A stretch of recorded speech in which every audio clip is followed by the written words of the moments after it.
Hey guys, welcome back to another ukulele tutorial. Today we're learning how to play So Done by the Kid Leroy. First things first, you want to grab your ukulele. Now once you have your ukulele, make sure you're in standard tuning, which is C, G, E, and A. Now once you got that out of the way, you want to grab your capo. You want to stick that onto the second fret. Okay, this song uses 4 chords, which are pretty easy. They're E minors, G, D, and A minor 7. Here's what they sound like.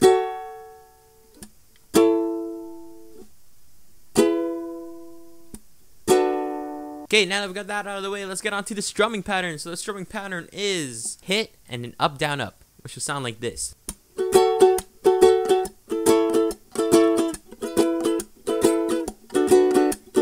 Okay, now that we got everything out of the way, let's get on with the playthrough.